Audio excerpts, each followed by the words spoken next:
Hello बच्चों, स्वागत है हमारे चैनल पर। आज हम आपके लिए लेकर आए हैं वापस से इकतारा भाग 1 कक्षा 3 के लिए गणित की पाठ्यपुस्तक, जिसमें आज हम करेंगे हमने सीखा और समझा भाग 3। इससे पहले के भाग 2 तक हमने अपने चैनल पर डाल दिए हैं। शुरू करते हैं। पहला सवाल, एक संख्या में सैकड़ा का स्थान 2, दहाई का स्थान 5 और इकाई का स्थान 8 है। उस संख्या को लिखिए। तो हमने इकाई पर 8 लिखा है, दहाई पर 5 और सैकड़ा पर 2 लिखा। तीनों को मिलाकर के संख्या बन गई 258। दूसरा प्रश्न है, 2 अंकों की सबसे बड़ी संख्या क्या है। तो 2 अंकों की हम 1 से गिनती चालू करते हैं तो 2 अंकों तक आते आते 99 आता है। उससे बाद में 3 अंकों की संख्या शुरू हो जाती है 1 जोड़ने पर, यानी 99 में 1 जोड़ेंगे 100 आ जाएगा, जो 3 अंकों की संख्या है। तो 2 अंकों की संख्या 99 हो गई। 999 और 989 में से कौन सी बड़ी संख्या है। तो 999। 3 अंकों की सबसे बड़ी संख्या कौन सी है। 999, क्योंकि इसमें 1 जोड़ते हैं तो 1000, जो कि 4 अंकों की संख्या होती है, वो आ जाती है। 3 अंकों की सबसे छोटी संख्या 100 होती है। इसका उत्तर होगा 100, क्योंकि 99 के बाद में सबसे पहले 2 अंकों की बड़ी संख्या में 1 जोड़ने पर 100 प्राप्त होता है। 100 और 99 से कौन सी संख्या छोटी है। तो 99 छोटी है। 100 और 101 में से कौन सी संख्या छोटी है। 100 छोटी है। 100 और 999 में कौन सी छोटी संख्या है। तो 100 यहाँ पर छोटी संख्या होगी।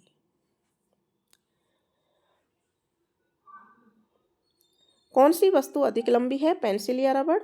तो पेंसिल।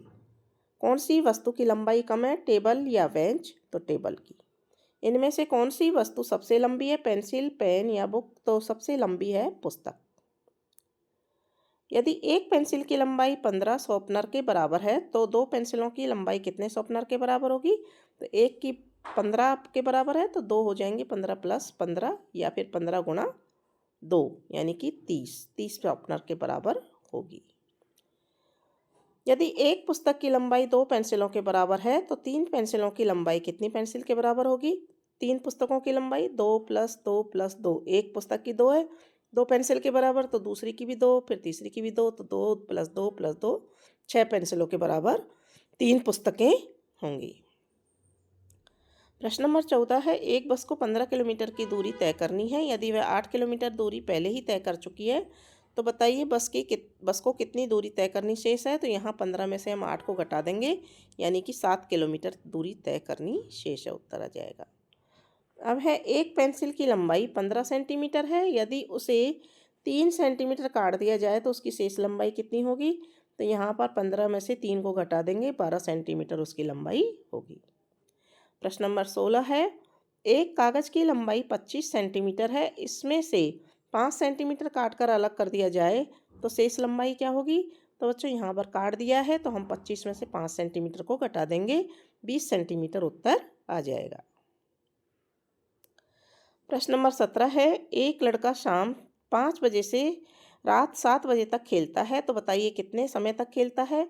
तो 5 बजे से 6 बजे तक 1 घंटा और 6 से 7 बजे तक 2 घंटे, या फिर 7 में से हम 5 को घटा लेंगे तो 2 घंटे खेलता है।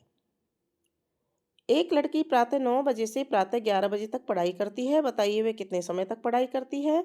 तो 9 से 10 1 घंटा और 10 से 11 2 घंटे, ऐसे 2 घंटे उत्तर आएगा इसका। और या फिर 11 बजे में से 9 बजे को हम घटा लेंगे तो 2 घंटे पढ़ाई करती है। प्रश्न नंबर 19 है, एक बैग का भार 5 किलोग्राम है। यदि उसमें 2 किलोग्राम का सामान और डाल दिया जाए तो बैग का कुल भार कितना होगा। तो यहाँ बच्चों 2 किलोग्राम और डाला है, इसलिए इसको जोड़ देंगे। 5 + 2 7 किलोग्राम उसका भार हो जाएगा।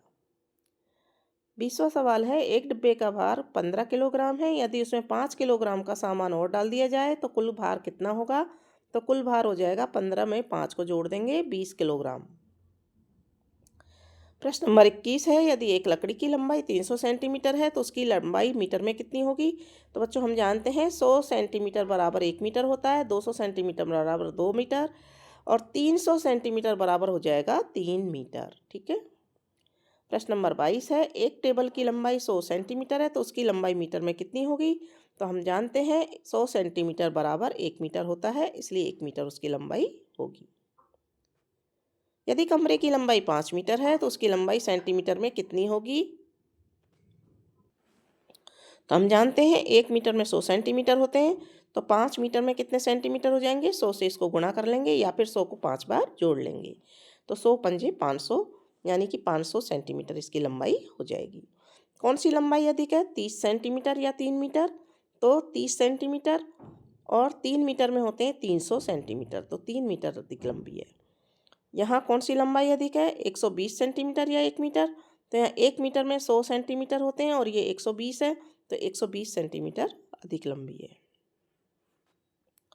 अब है मिलान कीजिए।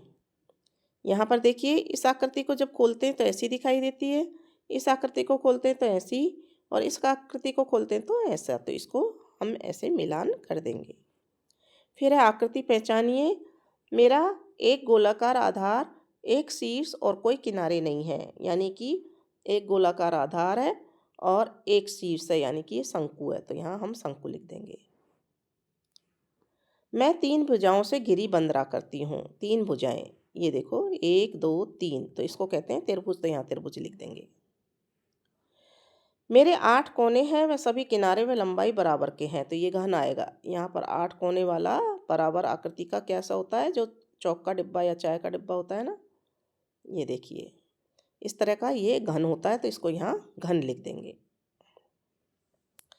3 वस्तुओं के नाम बताइए जो इनके ऐसी है, यानी कि आयत के जैसी कौन कौन सी है? कागज, स्केल और तिरंगा। आयत कैसा होता है? जिसकी आमने सामने की लंबाई बराबर होती है, ठीक है, और 4 भुजाएं होती हैं। वर्ग कैसा होता है? जिसकी चारों भुजाएं बराबर होती हैं, ठीक है ना। तो चारों भुजाएं बराबर वाला कौन से हैं? रुमाल, कैरम बोर्ड और ब्रेड।